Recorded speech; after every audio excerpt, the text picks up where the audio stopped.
Well, welcome to today's webinar. We are so glad that you are joining us today. I am Carrie. I am part of the team here at Nathaniel's Hope. And over in one of these boxes, I don't know which way she is on your screen, that's Marie Cook, co-founder and executive director of Nathaniel's Hope. So she has got a lot of great information to share today. We will have a Q&A at the end as well, but we are excited to have you join us. Marie, you are muted. Okay.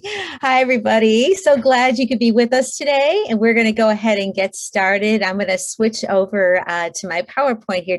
When you see this at first, don't get intimidated to think about all the things I'm going to be talking about. But this is something that is we're pretty passionate about. It's about helping families that have kids with special needs. And particularly during this time of the pandemic, it has been a really hard season for families. You know, we came across an article in the Washington Post, and that was kind of like our trigger to kind of talk about, you know, like we should have this conversation with people that are working with kids and families impacted by disability, or just working with kids to understand the need that is out there and what we can do about it. So thank you for joining with us today. As Carrie said, we're with Nathaniel's Hope, and our goal is to celebrate kids with special needs and to bring hope and encouragement, but also to practically help equip you to be able to minister to this community. So we're very excited about that today.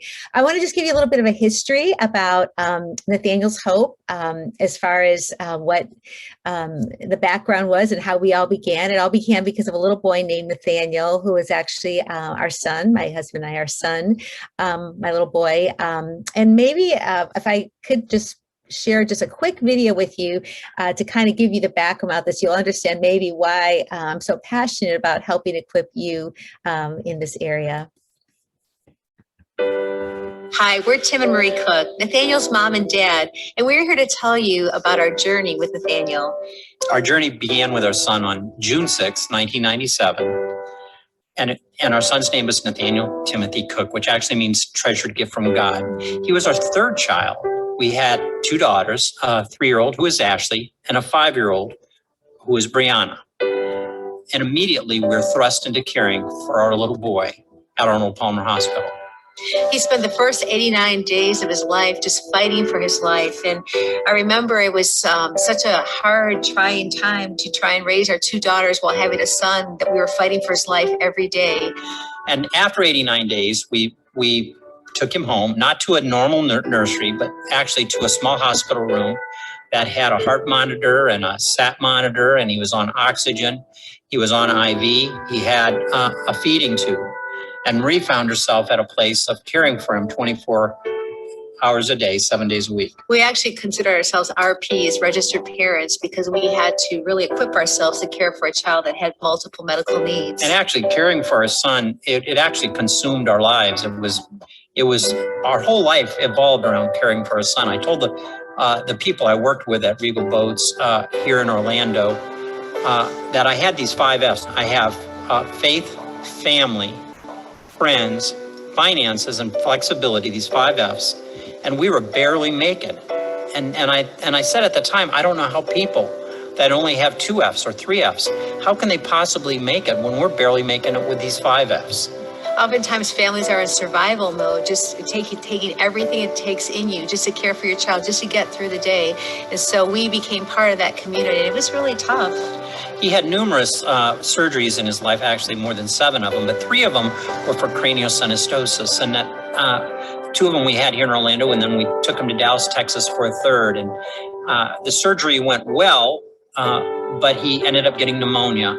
And during the course of that time in the hospital, there's a nurse that's standing over our son's bed, and she's weeping. And she says, there's just something about this boy. There's just something about this boy. And as we begin to talk, we find that she's of like faith. And she says, I don't normally do this, but can I pray for you? And we said, of course, we're spiritually bankrupt, physically bankrupt. Hi, we're Tim and Marie Cook, Nathaniel's mom and dad. I am sorry about I'm sorry about that disconnect on there, but the story goes that our little boy actually had a change of address and moved to heaven at the age 4.5, and after that we began this ministry that will cheer on families that have kids with special needs that maybe only have one F or two Fs on their journey.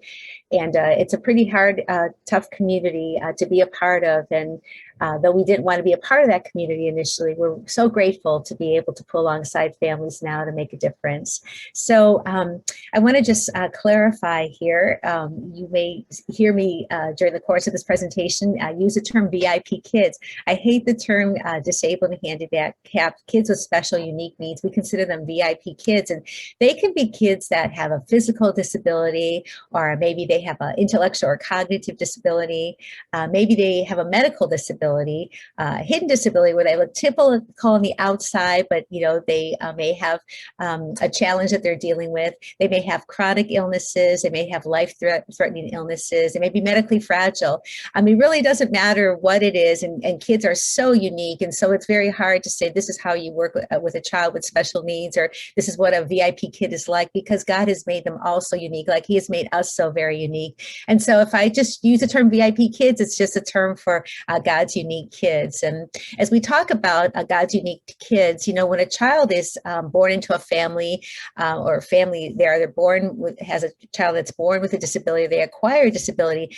Disability really affects the whole family. It doesn't just affect the child itself. It doesn't affect the mom and dad. It affects the siblings. It affects the grandparents, the whole extended family like that. So we have really an opportunity to minister to this entire community when we talk about ministering to kids with special needs. So kind of think about it more globally like that, and maybe if you have never gotten close to somebody that has a child, a VIP kid, a child with a unique need, disability, you may not understand what some of the needs are that these families face, but the needs are can quite be overwhelming at times. So maybe the best way for me to kind of explain this is to just share a short video with you here that might give you some insight into the hearts of families.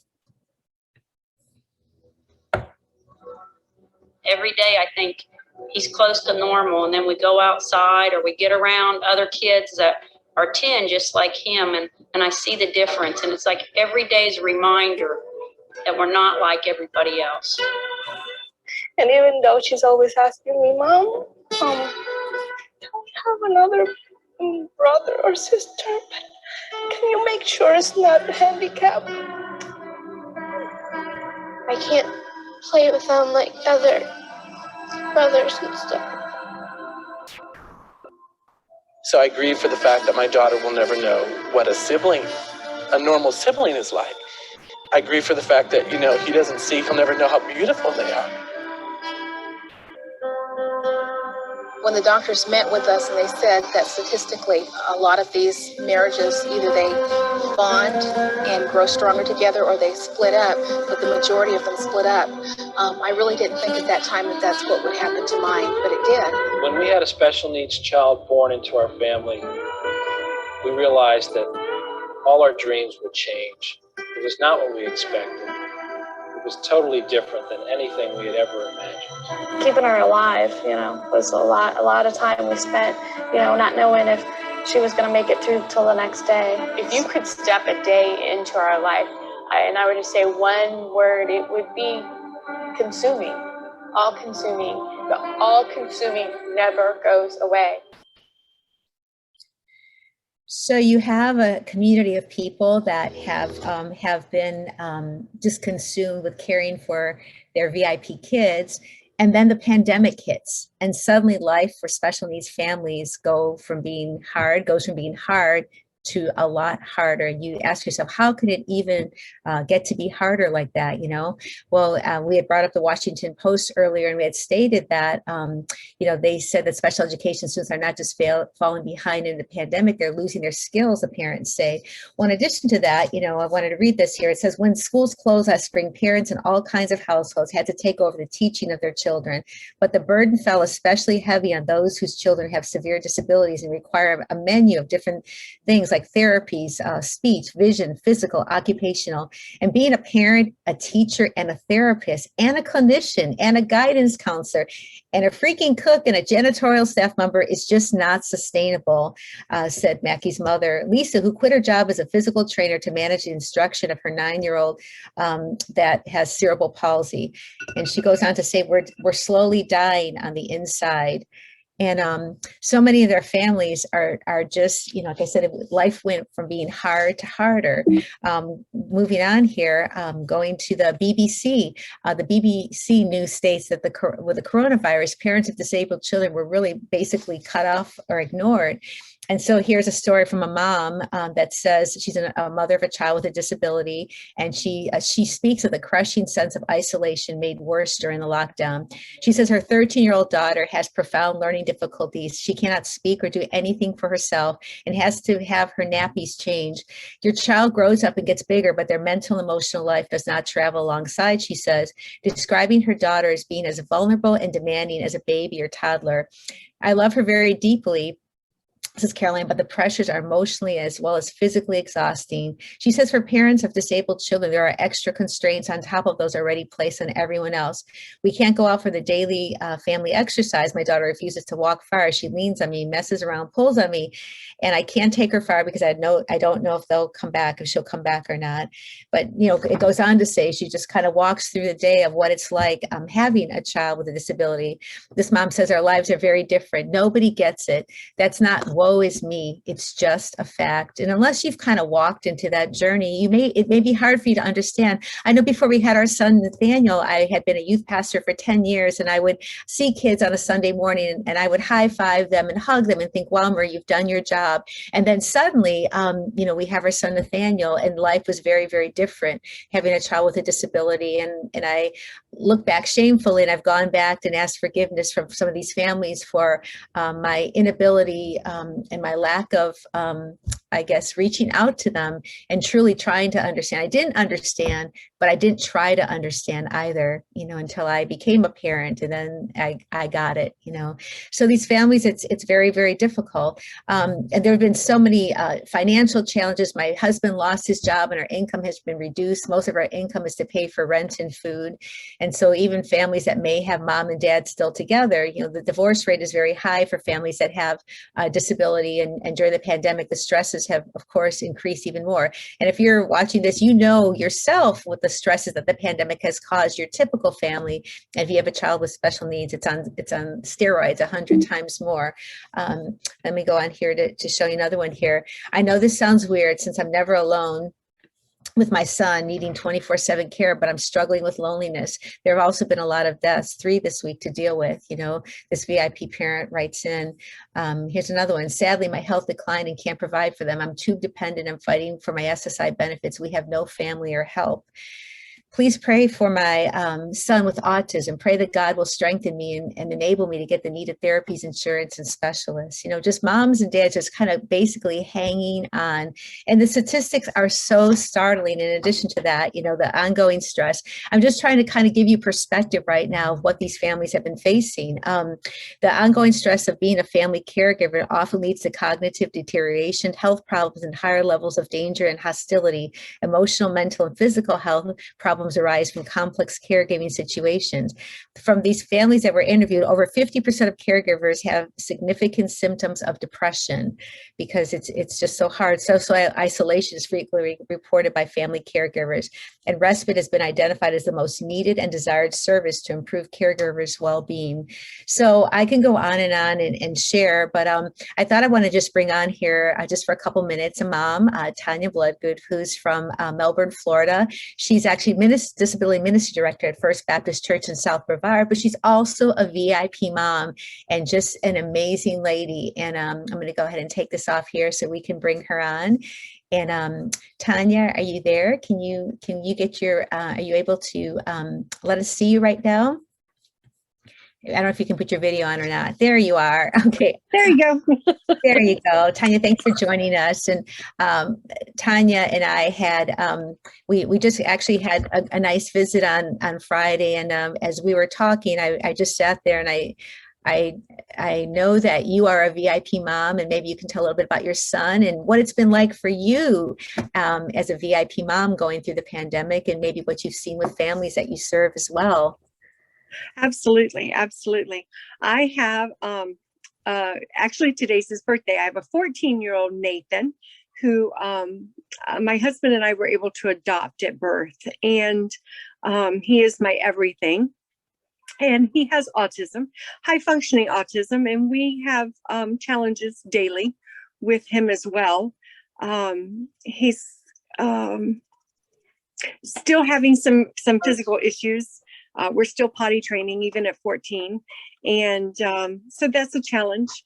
But being his mom is my everything. Through the pandemic, I agree with that other mom. I became not only a teacher and a counselor and the social worker and the taxi driver and the food cook, and all of that became really hard because being with him 24/7, the schools being closed was a challenge. Couldn't take him out anywhere because of his sensory needs and not being able to be out there and wear a mask. And he couldn't understand what was going on. His world went from, it was actually when we shut down, it was spring break week. So we went into spring break and had a blast. And then I'm not going back to school, and couldn't understand it. And why did things change? We're not going to church. And, you know, it was strange. And I sympathize with him because his world was rocked. The way we know that world will never be the same. And he and I were having a conversation the other day, and I said, do you realize, son, he's going into 8th grade. And I said, do you realize that you are living what your children are going to read about in their history books? You are living history. You are living the pandemic. And you'll be able to tell your kids about that. But being a special needs in the special needs ministry and doing Buddy Break for years, I see that families are struggling. There is that loneliness. There is that disconnection. And I know not only as, you know, as a leader, but as a parent, it does get very lonely. And you do go through times when you need adult contact, and you couldn't have that during the pandemic. And I'm glad to see that we're on the outskirts now, and maybe we've all been vaccinated and can live what will become normal. I don't know that whatever that is. I don't know that life will ever be normal again. It'll never be what we expected. Right. Tanya. So, you know, what has been for yourself, and maybe even talking to parents, what's been the greatest need that parents have had, having to take all of these different roles that they play, and you, especially as a single mom, you know, what's been the greatest need that they? One word: respite. I need a break. And that's what I know from myself, and know from other parents going through that. You know, families don't always understand, and families aren't always available to keep children for a few hours, or just to be able to step away from that role of caregiving 24/7 and say, here, take him, he's yours, you know, just for a few minutes. And that's the biggest thing that I've heard from families. And I know that once we started our Buddy Break back up, the parents were excited to be able to get those few hours once a month. You know, they're excited to have it going again. Right. Well, thank you, Tanya, for your perspective, your frontline perspective, and appreciate you as a VIP mom. You're my hero. And as well, thank you for championing for other moms like yourself, you know, to make a difference. And you are making a difference. So thank you for that. Thank you, Marie. Okay. God bless you. So we just heard from Tanya right now, and I'm going to go ahead and try to pull my share screen back up. I guess I'm wondering if you're seeing this right now. I guess, Carrie, if we're not seeing this right now, then let me know. Okay. So I just want to talk to you right now. So and we're going to talk about this phrase. We aren't seeing it right now. You aren't seeing it right now. There goes my technology. I guess I have to hit share screen somewhere here. Let me see, right there we go. Okay. There we go. I think I got this now. All right. I will find the right one here. Are you seeing it now, Carrie? Are you seeing my gazillion slides now? I'm guessing that you are. All right, I'm sharing now. So as we're hearing about this, and we're going to talk about what respite is, and I saw somebody in the comments says, "What's buddy break?" And we're going to tell you about that here. It's a respite program, but you know, as you're watching this, you may think, "Man, I don't know. There's so many reasons why we can't minister to kids with special needs and their families." You know, like when we think about maybe having a program or something, you know, sometimes it might be that you don't have enough volunteers. Like, how do I begin to open the door? I can't even get my typical ministry staffed up, and you know, the whole world's going to come. You know, we're not going to be able to handle all the families that come. Or maybe your church still has not opened, that you're still, you know, although things are opening up, you're not completely open up, and that might be a problem. Maybe you might be concerned about money. It's going to cost me so much money to reach out to these kids in an intentional way. Or maybe we have a small church, you know, the big church down the road, they got that handled, or they're doing something, so I'm just going to send all the kids down there. You know, maybe you've never worked with kids with special needs, and it could kind of be maybe a little bit intimidating, and maybe they're not in your congregation, although I'll tell you, one out of every 10 kids under the age of 14 does have some kind of unique ability. So they may not be visible, but they should be there. And even if you're not aware of them like that, maybe you're afraid, maybe you feel overwhelmed, you know, all these different reasons why maybe you think, I don't know if I can move into this, but what can you do? I'm going to tell you something so simple that will revolutionize your life. Start with one. You know, I say if you have any child with a disability attending your church, a part of your church, anything, you have a disability ministry, because it's our responsibility to reach out to that one. Start with one. It's not about a program. It's not about a name. It's not about doing that. It's about looking at that child and beginning to meet their needs with that, you know, just start with that one. And but as we talked about, as Tanya had just shared, and we talked about the overwhelming needs for these families of getting a break, I think about the Kit Kat bar, and maybe you remember the old song that said, "Give me a break, give me a break, give me a piece of that Kit Kat bar." Well, giving families a break is probably one of the greatest ministries that you can do. And it's kind of an out of the box ministry. It's not really how you think you get equipped for Sunday morning, although it can help you get equipped to minister to kids on Sunday morning, but it's giving them a break, you know, from their caregiving responsibilities. And so you may hear us say the word respite. So respite is giving families a break. Simple as that. It's kind of like if you think about being on an airplane. And if you, you know, if an emergency comes and you're like, okay, parents, put your oxygen mask on first before you give it to your child. If the caregiver can't take care of themselves, how do we expect them to take care of their child? They can't, you know, even you, if there's parents watching right now that you're listening, you may think for yourself, if you're not strong, if you don't have self-care for yourself and you're overwhelmed and just with life and all the responsibilities, there's no way you're going to be a good parent or a good caregiver. So that's something so practical that we can do to help families impacted by disability. So why should your church consider respite? Well, yeah, you know, respite, as Tanya was talking about, brings special needs families out of isolation. It brings them to a rallying point. It brings them together. It brings kids together into community with other kids. And it brings people to, you know, out of feeling like they're alone and know that there's other people out there with them. It's so hard, you know, we hear from parents all the time, we can't get any aid or respite, and we have no one to ever give us a break. We're at our breaking point. You know, when I hear things like this, I'd say, what would Jesus do? You know, what would Jesus do if you know that someone is just at that place of a breaking point? It just seems like, you know, if we could just give them a break and we could make that difference in their life. It's like being Jesus with skin onto them. It's kind of giving that cup of cold water. Matthew 25:40 says, whatever you did for one of the least of these brothers and sisters of mine, you did it unto me. And I don't say that kids that have special unique needs are any less than anybody else, but there's a stronger part of the body and there's a weaker part. And those of us who are stronger have a responsibility to wrap our arms around those who need that strength to help them make it to the finish line, to cheer them on to the finish line. And as I said earlier, giving that cup of cold water, giving that cup of cold water in Jesus' name can make such a difference for that. So you may say, well, we don't really have kids with special needs. Well, I can tell you that they are out there. And if you want to minister to a community that is so close to the heart of Jesus, this is it, ministering to this community. So let me talk to you a little bit about respite and giving parents a break, what that looks like and what it can look like in your church. Respite really is a win-win-win-win. And, first of all, kids have fun. So, so many of these kids have a hard time finding community. Even in non-pandemic times, they have a hard time finding community.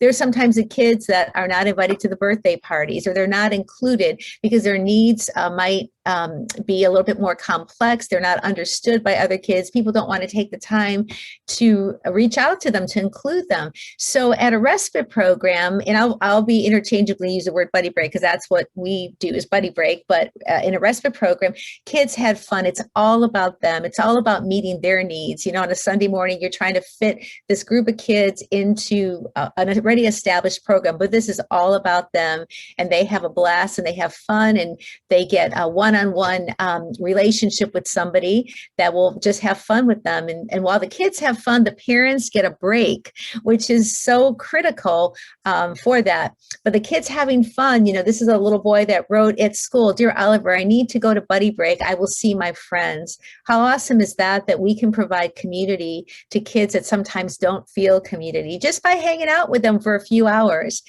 And then, of course, parents get the break. I can't tell you how many we've been helping churches start respite programs now for 17 years. Our first program started 17 years ago here in Orlando, Florida, and is still operating.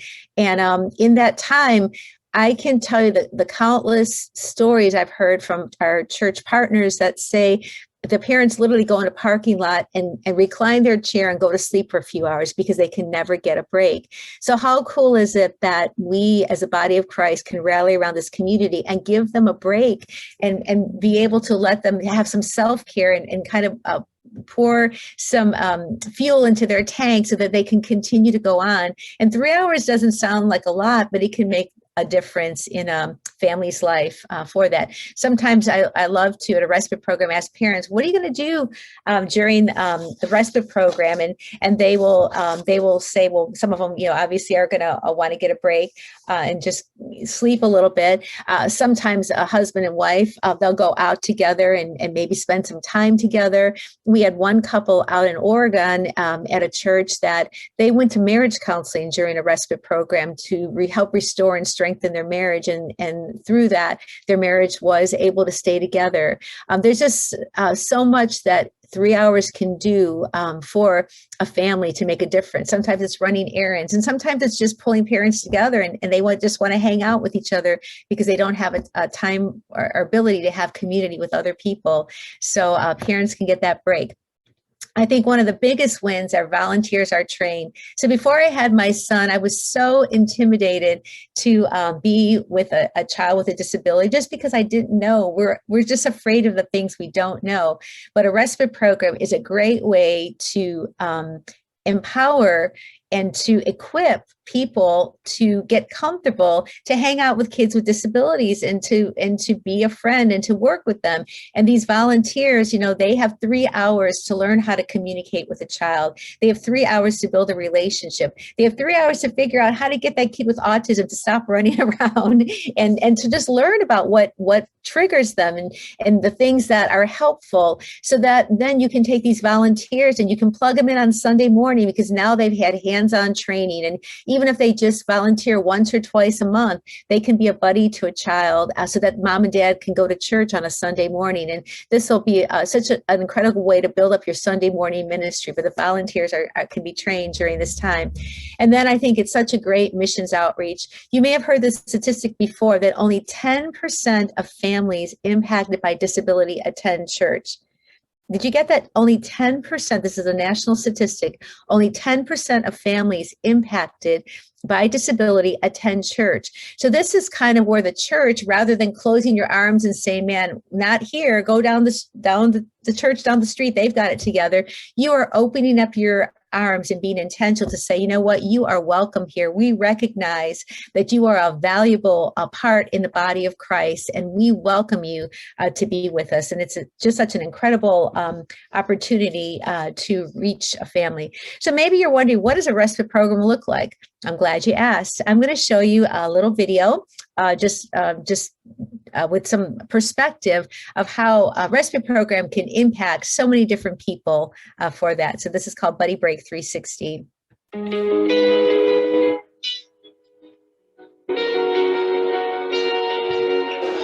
What does Buddy Break mean for us? It's time alone. It's time for us to be able to reconnect and go get some things done that we haven't been able to do. And for our children, especially for Elijah, it's an opportunity to come have some fun, be a little independent, and hang out with a buddy that he looks forward to hanging out with and having a wonderful time with. I've been doing Butter Break for a month or two now, and I've just really been interacting with Elijah in grade school during the band and during worship, and I knew he did Buddy Break, so I wanted to do it with him. And it's a really great experience for both of us just because he's a great kid, and I love being around him. He looks forward to it so much every month. They ask, when is Buddy Break? Is Buddy Break this weekend? Is Buddy Break this weekend? Especially Elijah. He also has two siblings who are typical who come, and they love to come too. But for Elijah to come and hang out with Ben, he gets to play his guitar. Today he led worship, which was just awesome for him since that's what he wants to do when he grows up. My favorite thing is guitar. Ben loves me so because he practices guitar with me, right? Mm-hmm. And every time he practices, and he gets better and better every day. I think that gives him an opportunity to stretch his independence and kind of, show his personality a little bit more. Here I go! For Elijah, I know it's just really been a blessing, and he just really, really, really loves it. And like Nick said, for us too, we kind of get a couple hours to go and, have lunch without kids and actually talk without interruption. So Buddy Break is just an amazing thing, and we love it, and Elijah loves it. Our other boys love it. It's just such a blessing to so many families. We just can't say thank you enough. Okay. So the cool thing about this, I love this. I was so blessed. This was taken right before the pandemic started. And this is 10 years later. This is Ben and Elijah. I went to go visit this church at their Buddy Break. And lo and behold, I peek inside the room there where they're having their worship. And here's Ben and Elijah 10 years later, a friendship that has formed. Ben had gone off to college, and he comes back and continues to hang out with his friend Elijah. And it's so cool how God has used this time of intentional building of relationships to actually spur on an eternal relationship between these boys. And so there's just so many great things that can happen as a result of this. So that's kind of what it looks like. Okay, so let me talk about the essentials. If you're thinking about doing a respite program, kind of what do you need to consider? What do you need to do? First of all, location. Your church is the perfect place to use it. You have facilities that are that can be adapted, whether it's a small church, a large church, whether or not it's classrooms, it's a gymnasium, it doesn't matter. Sanctuaries, we've had sanctuaries taken apart and have stations built, but just your church is a great location where a program like this can happen. And it doesn't matter, as I said, if you have a small church or a large church. Then you need volunteers, obviously. And we have seen people rise up to the occasion when we advocate and tell our story and kind of present the need and help congregations know the need that is out there for this community and something that they can do to be a part to make a difference. We see people coming out of the woodwork that have never volunteered before, maybe aren't even involved in kids ministry. Most of the time, these people aren't involved in kids ministry. They're people that come in, and we've seen grandmas and grandpas. I just heard recently that we have a buddy in South Florida, in Venice, who's 99 years old, serving in one of our respite programs, which is just blows my mind. But it's amazing intergenerational ministry, and senior citizens are a great resource to tap into. But also we have high school students, middle school students, we have families serving together, we have top level executives. It's just such a beautiful thing to see that God calls these folks together, because you're giving them a fun experience with kids for 3 hours. It's in a safe setting. They're not one-on-one off with a child that's going to intimidate them, but they're going to have fun together, playing all kinds of activities together, and they're going to be able to build relationships. But building your team is a great way to, is really important. And also, some churches will also recruit, outside with high schools or just community groups, different companies that will come in. So different ways to do that. So you don't have to worry about not having enough volunteers. So, and you can see even during the pandemic, we have been equipping volunteers to serve. The activities, it could be everything from crafts to games, to dressing up, to bubble rooms, to movies, to animal therapy, whatever it is, the sky is the limit. You could do the same events every month and kids will have a blast, or you can change it up and just theme it out and have a lot of fun with that. But kids just have an incredible time doing whatever, just hanging out together, and they look forward to it so much. Safety and risk management is something to consider. Now, unlike on a Sunday morning where families a mom or dad might be in the congregation during the time, in a respite program, typically they're dropping them off. So you got to consider all your safety practices and risk management ahead of time to know how you're going to handle it. So this is kind of important to consider. You may think, boy, it's going to cost a lot of money. I'm going to need a lot of stuff. You don't have to have a huge budget to have a respite program. You can put out a list and people can bring supplies. You can use your typical supplies that you have within your children's ministry, your church. It's not it doesn't have to be expensive. The biggest expense probably is background checks on your volunteers, which a lot of times volunteers will be happy to pay that nominal fee to be able to provide respite for families. But the funding doesn't have to be a huge issue. Now, if you have a large budget, that's awesome, because you can have all kinds of tools and fun things that'll make it fun, but you could put together sensory rooms and things at a shoestring budget, I should say. And then the cool thing is as well that siblings get to be included as well. And a lot of times, like again, I said earlier that disability affects the whole family, and this could be a whole other workshop down the road, or webinar down the road, but siblings do have needs as well. And a lot of times we don't always think about that. We think about just how do I minister to the child and what do I do? But the siblings have unique needs. So even at a respite program, giving one-on-one attention to a sibling can also be a blessing. And if, they get attention from somebody who loves and cares for them, they're not going to go looking for it in other places. So that's something very viable. A way that we can love on a family is by loving the siblings and being there. A lot of times there's a lot of time that goes to caring for the child with disability. You might be saying, we're not ready to handle all the families. So the great thing about a respite program is you have an intake process. So it's not like you're telling the whole world to come to your respite program, but you're able to monitor how many families you'll take at one time. And even if a church is already doing something down the road, let me tell you, the need is tremendous. In my county alone here in Orlando, we have like 34,000 kids in the exceptional education program here in Central Florida, just in Orange County. So if we've got 20 churches operating here in Central Florida. And believe me, 20 churches is not meeting the need of 34,000 kids in the community here. So the need is tremendous. And every church body will be blessed by what's happening. So how do you begin? Well, if you're interested, we'd love to be on this journey with you. And let me tell you, we have this Nathaniel's Hope. Our goal is to help you be able to minister to this community. So we wanted to make it easy for you.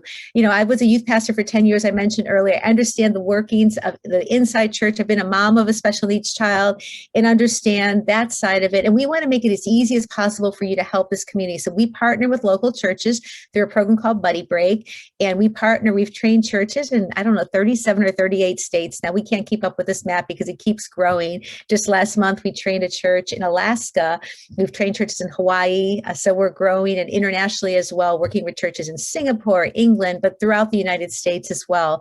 And so our training is online and is on demand. So we're able to help you, equip you at a time that's convenient for you.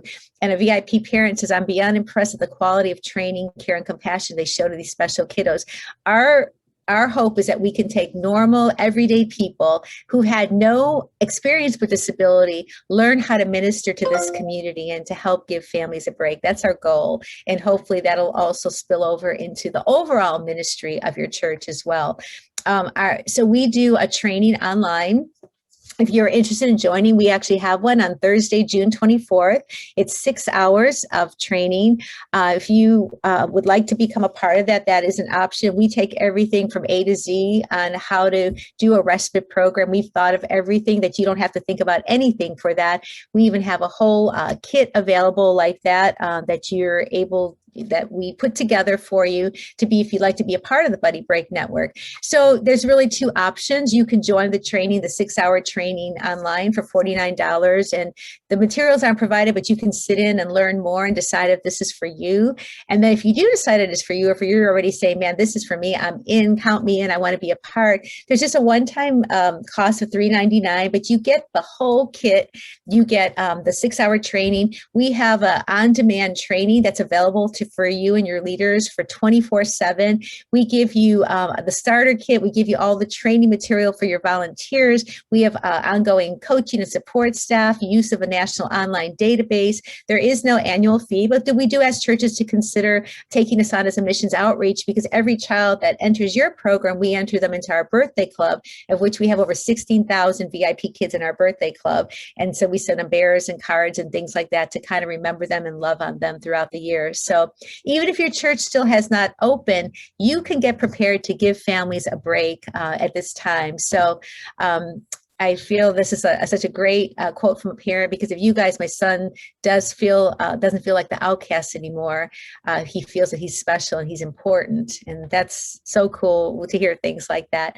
We also have produced a virtual buddy break that's available online. Everything we do for families is free. So we're just throwing it out there. You can share these, whether or not you choose to do a respite program with us or go through training with us. You're welcome to go on our YouTube channel and share this with your families, a virtual buddy break. Our birthday club, as I mentioned, again, this is free to any VIP kids anywhere, and even adults that are developmentally delayed. They can join our international VIP membership club. They'll get a bear, and they'll get cards on their birthday and posters and just fun things to remember them and know that they care. And when we have activities in the area, they'll be invited. We just did a safari, something called Smile Fari. We pushed through 1,500 special needs families through a safari just about a week and a half ago. So we're a little tired from that, but it was an amazing time. And we do a big festival every year. But you can go online and learn more about us at nathanielshope.org. If you have children that have gone to heaven, we also have a Hall of Hope. Please tell parents about that. It's a resource. They can register their child. It's free. We'll send the family cards and what will be the child's birthday and their homegoing date, both very sensitive times. We also have, my husband and I have written a book called Hope Lives, which is a great resource for you to understand it. It's Nathaniel's story told from womb to heaven from his perspective. And it's a great resource for you to understand what it's like for a family that may have a child with special needs. And there's all kinds of sidebars and practical things you can do to walk alongside a family that's impacted by disability. It's also great to give a family as well. And we do all kinds of events throughout the year. We just had Pizza Palooza, where we did drive-through pizza parties. We help churches orchestrate drive-through pizza parties for families, VIP families. It was fun, but we're constantly doing things. We're going to be rolling out a program called Nathaniel's Neighbor, and we'll be excited to be rolling that out and watch for news on that as well. That might be something you'd like to be a part of. So anyway, we're so happy that we can bring some hope to families and just give them some normalcy in their lives through doing this. Be sure to follow us on Facebook, Twitter, and Instagram. And at this point, I am going to stop and open up for any questions, and I'll turn it over to Carrie here, because I've talked a lot. Well, If you have some questions, go ahead and put those in the chat. But while you're doing that, we want to give away a couple things. So I have put into a little spinning wheel names from today's webinar. And the first one we want to give away is be able to join us for our BLT next week, hopefully. So this is a free training. So whoever wins this gets to sit on our 6-hour training for free. You get to spend the day with me. Yes, it's awesome. Plus get a lot of great material. But so I'll go ahead and spin for this, for the BLT here first. And it should have some fun noise, but oh, here we go. He's got a cute, a little spinning wheel. It's really cool. It's got all your names on it. So anyway, and the winner is Amy. Amy Garibaldi. That sounds Italian to me. Where's Amy from? Amy, where are you from? Are you still on? I hope you're still on because you won. All right. And then we're going to do one more. Let me get this up to date now. For the Hope Lives book. Oh, Amy's raising her hand, so she's still here. Awesome. Amy, where are you from, Amy? I don't know where she's from. Do you know where she's from, Carrie? I'm just wondering. It is on that list, and I'm sure if Amy, if you could go ahead and type that in the chat too, but I'll go ahead and spin for that Hope Lives book now. So here we go. Right there, shameless commercial here. Awesome. Who's going to be the lucky winner? Let's see. Madison. Yay, Madison. Where's Madison from? Amy's from St. Louis, Missouri. Awesome, Amy. And where's Madison from? Madison, let us know where you're from. We'd love to know where you're from. And we'll send you to Baltimore, Maryland. Awesome. So you are, and for the rest of you so we'll send you this book, and the rest of you that we're hoping that you would win this book, we'll make it available to you for $10, a special rate. Is there a code they can use, Carrie? I will email you guys a code this afternoon that you can do that. Awesome. Yeah. So, like I said, if you guys have any questions, please go ahead and put those in the chat right now. If you need to head on out, thank you for joining us today. But we want to be able to answer some questions for you guys right now, which I do see Karen had asked something. How often do you recommend a church provide respite? Well, we recommend on a monthly basis is ideal, because then, the thing is you want to get your volunteers into a rhythm, and you want your families to be able to plan and to have that rhythm with you, and the consistency of it will help build your program. That said, I guess doing some sort of respite is better than doing no respite at all, so like where we recommend monthly, we would encourage monthly. Some churches are not able to do monthly. Some of them take off for the summer. Some churches may do it every other month. Some churches do it on Friday nights. Some do it Saturdays. We have Seventh-day Adventist churches that may do it Sunday afternoons. But it just depends. But the consistency is kind of important for building your program. All right. And I'm going to try this again. Kawakazi Nicole, she had asked, how do you deal with hiccups like special preferences? For example, a child preferring to not be around a big group of people, in this case, with many kids in the program. Like, do you have limits as to how many people you have in one space at a particular time?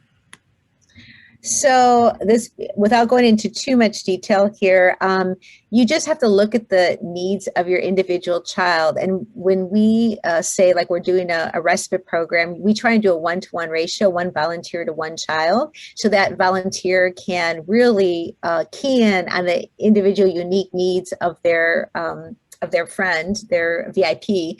And if the big crowds are too big, then the way we set up the respite programs, there's different rooms. You might move them into a room where there's another activity that there aren't a lot of kids in it. So I guess you'll understand more if you go through the training about how the activities go with that. But it's every kid is so unique. So years ago, 17 years ago, Carrie's actually the grandma of Buddy Breaks. She helped pioneer our first program 17 years ago. So she's getting very old. And, in any case, we would do like, okay, all the kids in line A, you're going to go do all this now, and B, all the B kid team are going to do this. And we soon learned that didn't work very well, that we needed to have flexibility, and we needed to really tune in to the unique needs of the child. And by having those individual volunteers, that we were able to really give them the best experience possible during the 3 hours that we had together. So hopefully that kind of gives you a little bit of an idea. If you go through the training, though, there's a lot more in depth about how all this works, that you'll understand that. Chrissy is asking, how can we find a church with Buddy Break in our state? So Chrissy, on our website, nathanielshope.org, under our programs, you'll see information about Buddy Break, and one of those little tabs is Buddy Break locations. So you can put your zip code in there and adjust the radius to see if there's an active location near you. If there is, that'll populate with their contact info. Below that, towards the bottom, are churches that are trained.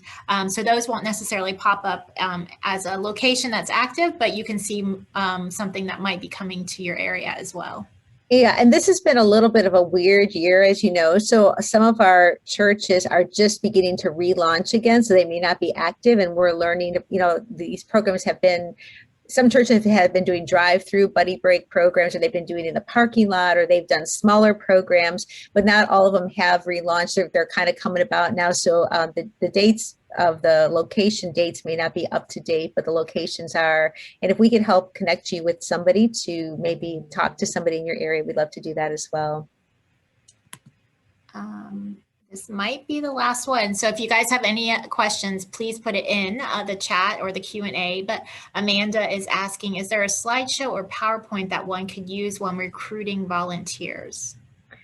Yeah, so we have, as part of our whole training pack, we have all kinds of goodies for you to help equip you to do your recruiting for for doing respite, particularly Buddy Break, I guess. Amanda is one of our Buddy Break leaders. So sorry, Amanda.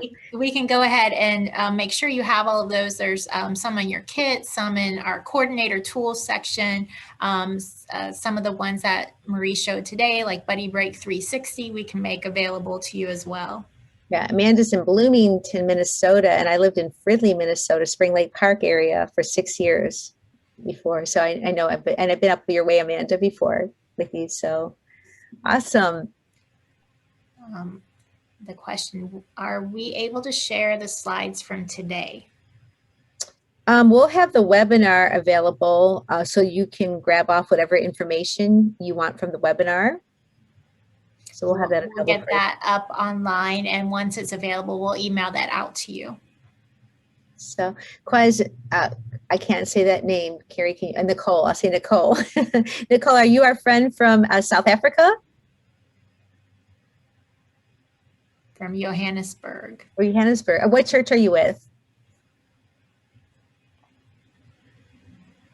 Every Nation. Awesome. We're so glad. We would love to partner with you. We'd love to partner with you on this program. And thanks if you're staying up late. Thanks for doing that, or getting up early to be with us. All right. If there are any other questions, go ahead and put it in the chat. If you think of something later that you want to ask, or something that we can help you with, please feel free to email us, buddybreak@nathanielshope.org. Or you can give us a call here at the office, 407-857-8224. We are here to help you guys however we can, or get you set up for Buddy Break, which we would love to do. So thank you for joining us today and being a part of today's webinar. Right. And I just want to say, whether or not you start a full-blown respite program, just really care for these families. Do whatever you can to reach out to them and to love them and to help them on their journey, whatever that is that you can do. All right. Well, you have a great rest of your day. Thanks for being a part today. God bless you.